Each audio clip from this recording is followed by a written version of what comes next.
लोग अपने learning process को कंटिन्यू रखते हैं।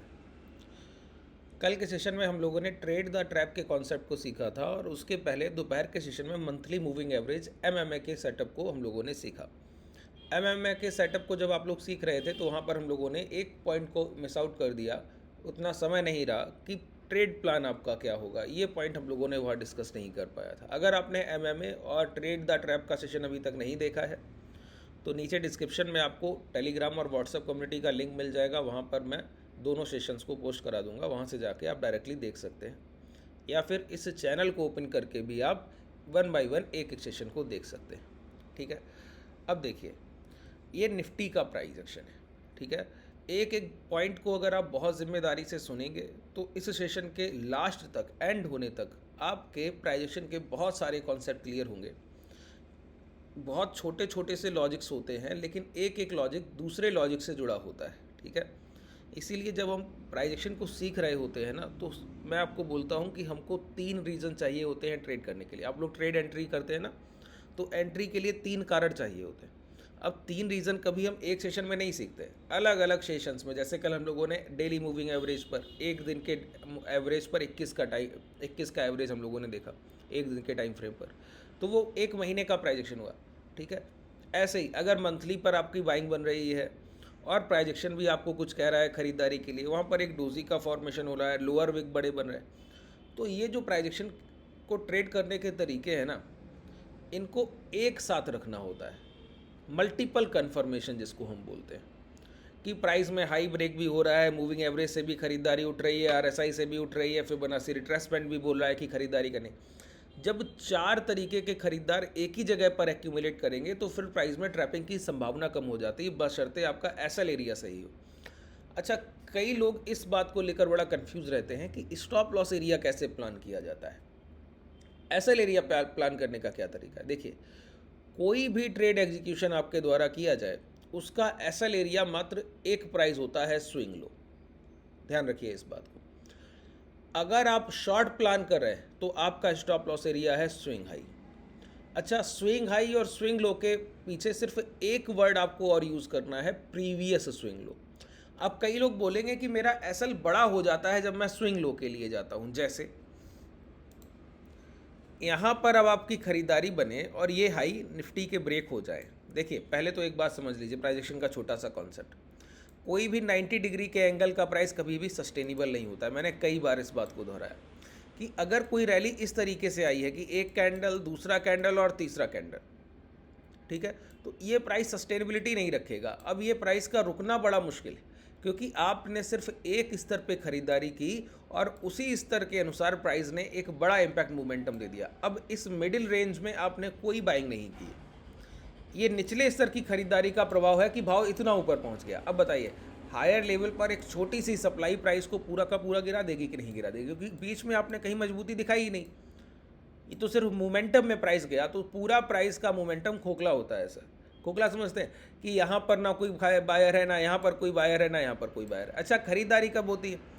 जब यहाँ से आप बेस से शुरुआत कीजिए और हर एक बार एक रिट्रेसमेंट कीजिए, हर बार एक रिट्रेसमेंट कीजिए। अब ये रिट्रेसमेंट क्या दिखा रहा है पता है आपको?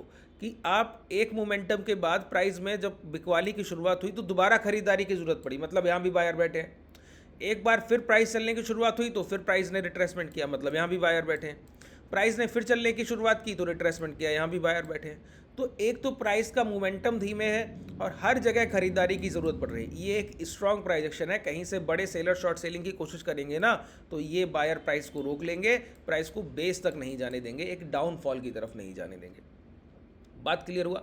लेकिन 90 डिग्री के एंगल के प्राइस में ये बात नहीं है। जैसे यहाँ से जब गिरावट की शुरुआत हुई तो अगर आप इस एंगल को मात्र देखें, एंगल देखने के लिए यहाँ पर हम लोगों को टूल मिल जाएगा। देखिए, ये ट्रेंड एंगल मिल गया ना, यहाँ से आप ऐसे शुरुआत कीजिए और ऐसे लगा दीजिए। देखिए, ये क्या एंगल है? 85 डिग्री का एंगल है सर। 85 डिग्री के एंगल में चलते हुए प्राइस की कोई सस्टेनेबिलिटी है? वी शेप रिकवरी होगी। वी शेप रिकवरी यही होता है कि कोई प्राइस 80, 70 और 90 डिग्री के एंगल में अगर गिरावट करे तो उतनी ही तेज़ी से लौटेगा। ये न्यूटन्स लॉ तो हम लोगों ने पढ़ा है ना, वही है सर। ठीक है, जितना आप उस पर प्रेशर एक अपोजिट डायरेक्शन में बना रहे हैं, उतना ही प्रेशर आपके फेवरेबल डायरेक्शन में भी लगने वाला है। ये बात समझ लीजिए, ये प्राइस एक्शन का बिल्कुल रूल है। अब यहाँ पर आकर जब प्राइस ने पूरी रिकवरी कर ली तो आप बोलिए कि निचले स्तर से भी तो इसी तरीके की खरीदारी है, हमने कौन सा बहुत बड़ा कंसोलिडेशन करके गए। यहाँ पर इस लेवल से भी तो इसी तरीके की खरीदारी, आपने कौन सा बहुत बड़ा कंसोलिडेशन किया। 55 का एंगल, ये भी 55 का है, ठीक है। बस यहाँ पर एक बात ठीक है, क्या, इस प्राइजेक्शन और इस प्राइजेक्शन में बस एक डिफरेंस है। क्या डिफरेंस है पता है? जितनी बार प्राइस में खरीदारी आई है, प्राइस में पहले बिकवाली आती है फिर कवर अप करता है, प्राइस में बिकवाली आती है फिर कवर अप करता है, प्राइस में बिकवाली आती है फिर कवर अप करता है। मतलब हर बार खरीदारों को खरीदने की ज़रूरत हर स्तर पे पड़ी। इस पूरे अप ट्रेंड में जो सही बात है वो यही है कि बायर्स की फाइट सेलर्स से थी और सेलर्स ने हर जगह बिकवाली की कोशिश की। यहाँ पर बीच में आप देखें तो बायर्स ने कोई बड़ी खरीदारी नहीं कर पाई, ठीक है। सेलर्स कोई बड़ी बिकवाली करते हुए नहीं आ रहे थे, उन्होंने यहाँ बिकवाली की, उसी के इम्पैक्ट से प्राइस गिर गया। अब यहाँ पर बायर्स को हर जगह खरीदारी करते हुए आगे बढ़े। मतलब जब प्राइस में डाउनफॉल आएगा तो पहला सपोर्ट एरिया तो 22,600 का पड़ जाएगा, 22,600 ब्रेक हो गया तो अगला सपोर्ट एरिया फिर 22,300 का पड़ जाएगा, वो भी ब्रेक हो गया तो अगला सपोर्ट एरिया 21,700 का पड़ जाएगा। तो ये 3 सपोर्ट लेवल जब आप बना के आए हैं तो प्राइस में कोई भी डाउनफॉल आने पर आप प्राइस को पहले सपोर्ट या दूसरे सपोर्ट से दोबारा से टैकल करके हायर लेवल पे ले जा सकते हैं, ठीक है। इसलिए ये जब डाउनफॉल होगा ना तो प्राइस में पूरी अब V shape recovery, opposite V shape, इस तरीके से इन्वर्स नहीं आएगी, ठीक है।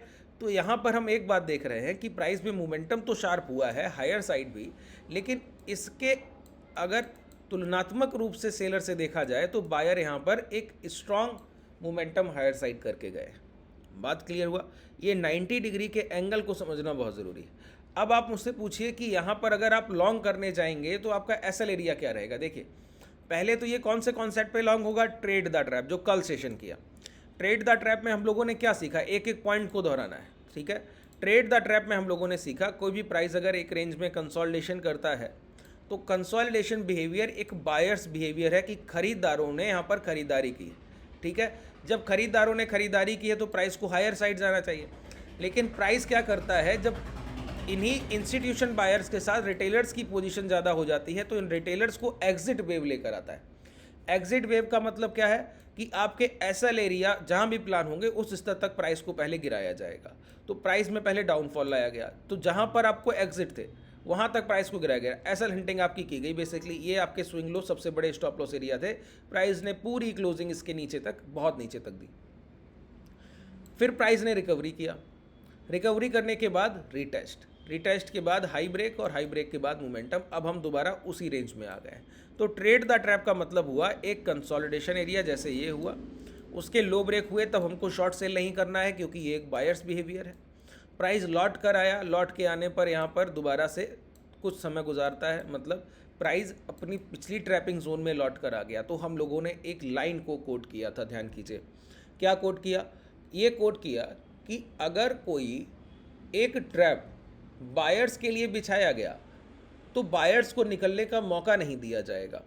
अगर बायर्स को निकलने का मौका दिया गया तो समझिए पैसा देने आया है। समझिए इस बात को, इसको देखिए, ये वो प्राइजेक्शन है। आप सोचेंगे कि सिर्फ आज निफ्टी में बन गया, इसके पहले कभी नहीं बना होगा। फिर आप सोचेंगे कि आज ट्रेड हो रहा है और किसी इंडेक्स में ट्रेड नहीं होगा या फिर शेयर्स इक्विटी में ट्रेड नहीं होगा।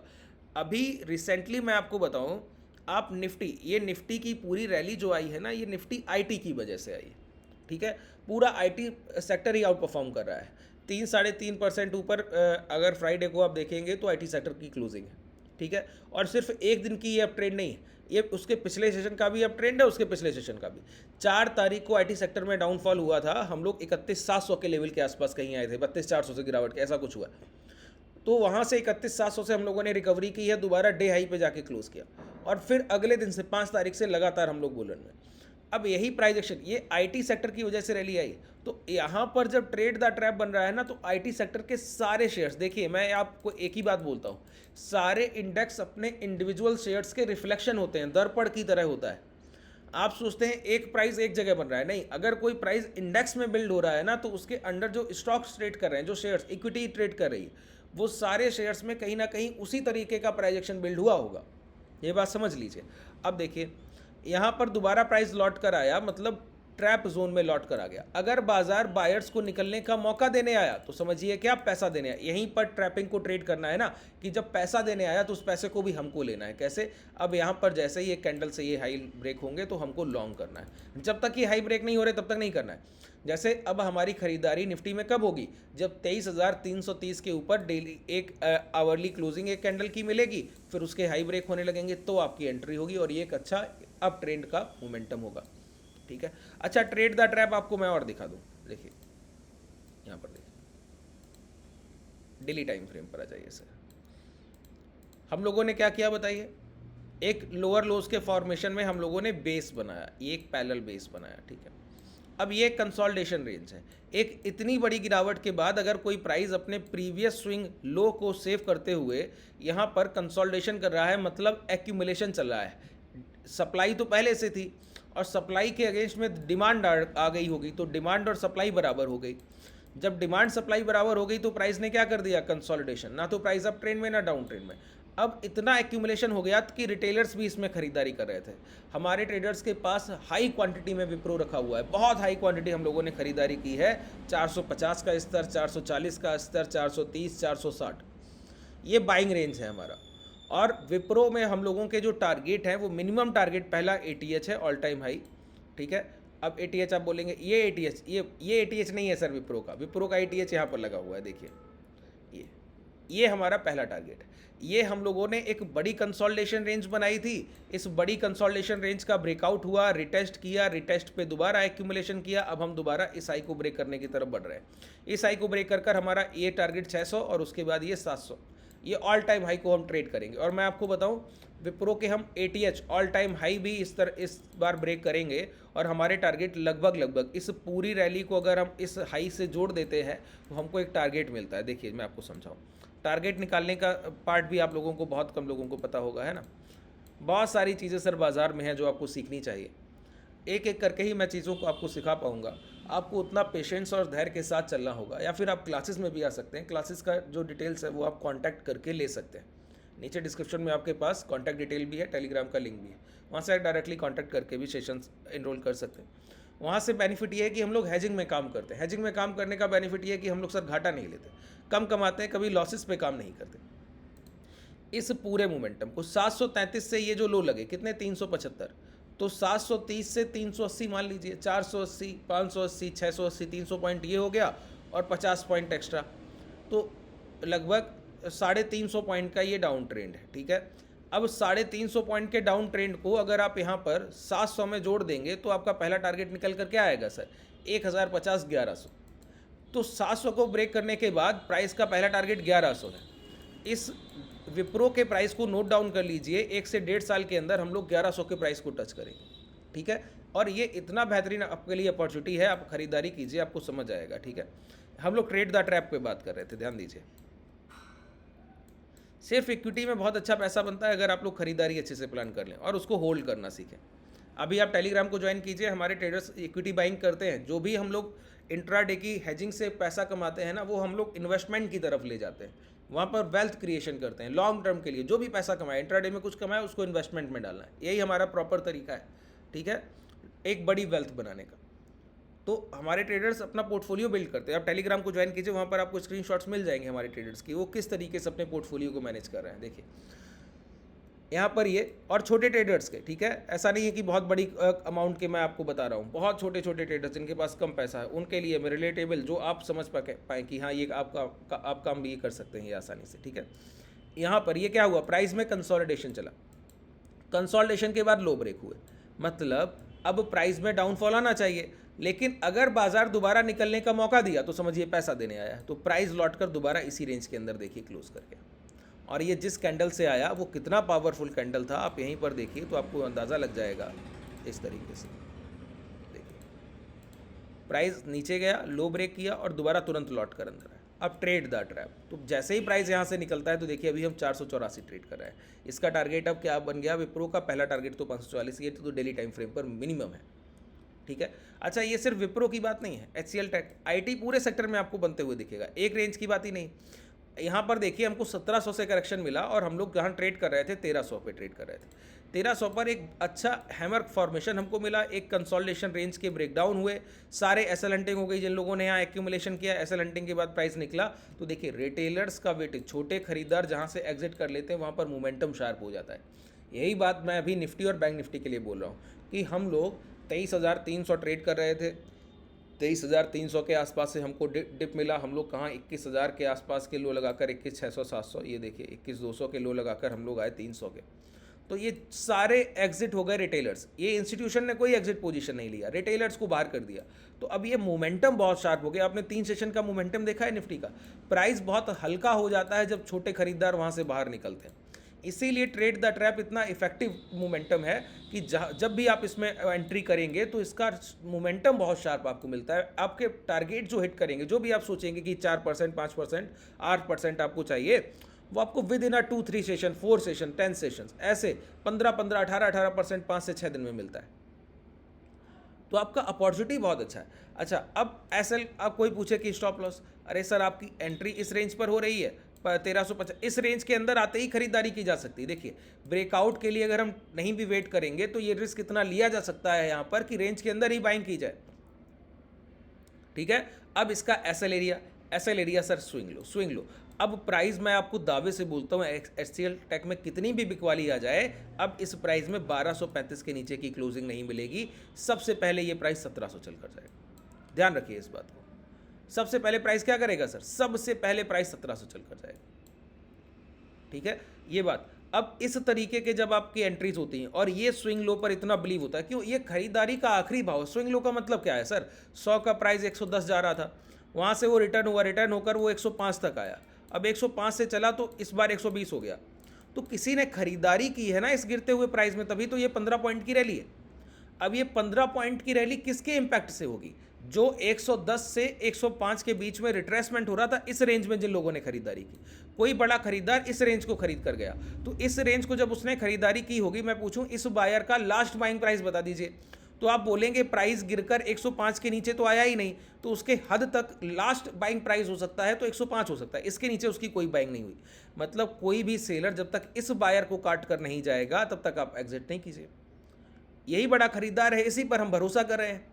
तो प्राइस आकर जब 105 को ब्रेक कर दे तब निकल जाइएगा, नहीं तो जब तक नहीं करा है तब तक रैली को एंजॉय कीजिए। 130 जाएगा, 140 जाएगा, रिट्रेसमेंट करेगा, 105 को ब्रेक नहीं करेगा। वही हम लोग एचसीएल टेक में कह रहे हैं कि प्राइस 1235 को ब्रेक नहीं करेगा, अब आपका टारगेट 1700 है। समय लग सकता है, हमने 3 दिन लगातार कॉन्जिक्यूटिव रैली दी है, नियर बाई रेजिस्टेंस पहुंच रहे हैं, थोड़ा टाइम यहाँ पर गुजार सकते हैं या फिर डायरेक्टली भी चल सकते हैं। ठीक है, कितना भी हो, बस 1233 को ब्रेक करने से पहले पहले हमको 1700 जाना है। ये जो प्राइजेक्शन का एक मूल है, कॉन्सेप्ट है, बेस है, इसको बहुत ध्यान से समझा कीजिए सर। ठीक है, अब हम लोगों ने देखिए एक ही प्राइजेक्शन को हम लोगों ने मिरर की तरह देखा। आईटी सेक्टर के इंडेक्स में वही बन रहा है, आईटी सेक्टर का इंडेक्स हम लोगों ने देखा, मैं आपको दिखाऊं, ये क्या है? कंसोलिडेशन है। कंसोलिडेशन के बाद लो ब्रेक किए, आपने फिर हाई ब्रेक किया। तो यही ट्रेड द ट्रैप, बार बार बाजार आपको निकलने का मौका नहीं देगा कभी भी।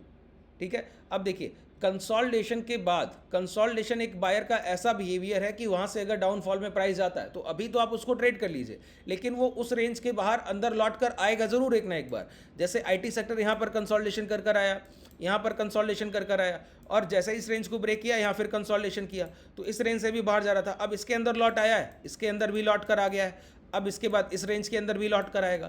तो जहाँ जहाँ खरीदारी बायर्स की हुई है वो प्राइस को अपनी रेंज से बाहर ज़रूर ले जाएंगे। हाँ, थोड़ा समय लग सकता है। तो इस काम को होने में मार्च से लेकर अभी ये जून सीरीज चलेगी, तब हम रिकवरी की तरफ बढ़ रहे हैं। ठीक है, प्राइजेक्शन को बहुत लॉजिकली हम लोग ट्रेड करते हैं सर, ध्यान रखिए। किसी भी टूल की ज़रूरत नहीं पड़ती जब आप प्राइजेक्शन पे काम कर रहे हो। ठीक है, सिर्फ प्राइजेक्शन पर पूरी तरीके से निर्भर हो जाइए, अगला 1 से 1.5 साल इस बाजार को दे दीजिए और आप इसका मैजिक देख लेंगे। ठीक है, चलिए अभी के लिए पर्याप्त है। कोई भी आपको डाउट रह गया हो तो मुझे नीचे कमेंट सेक्शन में बताइएगा। ठीक है, धन्यवाद।